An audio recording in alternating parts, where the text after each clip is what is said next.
एक साध्वी जिसकी सतीत्वता भंग हुई, उसके पति ने उसे मृत्युदंड का आदेश दिया। पांचों पुत्रों को आदेश मां की हत्या करो। उसमें से चार पुत्रों ने पिता की आज्ञा नहीं मानी। उन चारों को पिता ने श्राप से पत्थर का बनाया। पांचवें और सबसे छोटे पुत्र ने पिता की आज्ञा मानी, मां की हत्या की। इस अधर्म से उसे कैसे मुक्ति मिली?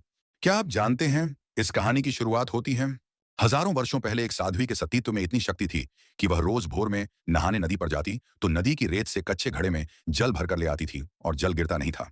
उस साध्वी का नाम रेणुका था। उनके पति उस समय के श्रेष्ठ मुनि थे। उनका नाम जमदग्नि था। उनके पांच पुत्र थे जिनके नाम ऋष्यशृंग, वसु विश्वावसु, सुधन्वा तथा श्री विष्णु अवतार भगवान परशुराम था।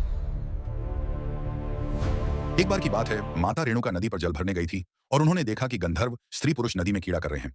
वह उन्हें ध्यान से देखती रही। कुछ समय बाद उनका ध्यान भंग हुआ तो उन्होंने रेत से घड़ा बनाया और उसमें पानी भरा। तो उस दिन घड़ा टूट गया, क्योंकि उस समय यही मान्यताएं थी कि कुछ समय के लिए ही ध्यान भंग हुआ तो सतीत्व भी भंग हो गया। माता रेणुका दुखी मन से कुटिया पर आई। उनके पति जमदग्नि योग शक्ति से सब पता चल गया। वह बहुत क्रोधित हो गए। उस समय के अनुसार यह बहुत बड़ा अपराध था।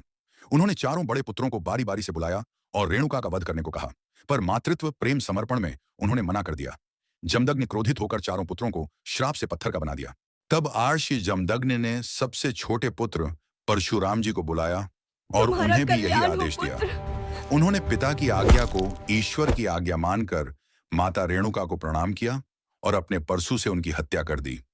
उनकी कर्तव्य पालन से जमदग्नि बहुत खुश हुए और परशुराम से वरदान मांगने को कहा। भगवान परशुराम ने अपनी माता और चारों भाइयों को पुनः जीवित करने का वरदान मांगा और उन्हें कुछ भी याद ना रहे। इस घटना के बारे में जमदग्नि ने आशीर्वाद में सभी को जीवन दिया और उनको कुछ याद ना होने वरदान के मांगो कारण सभी उसी प्रेम पिताश्री। समर्पण के साथ रहने लगे। लेकिन भगवान परशुराम पर मातृत्व हत्या का पाप लगा था। उसके प्रायश्चित के लिए उन्होंने तीर्थों में तप और स्नान किए, परशुराम सही कह कठोर रहे हैं। तपस्या और ब्रह्मचर्य का पालन किया। भगवान शिव की आराधना की धर्म की स्थापना हेतु अधर्मियों का नाश किया। तपस्या स्थान कुरुक्षेत्र, प्रभास, पुष्कर, बद्रिकाश्रम, कथा का संदेश। गुरु और पिता की आज्ञा का पालन बड़ा धर्म है। पाप चाहे अनजाने में हो, उसका प्रायश्चित आवश्यक है।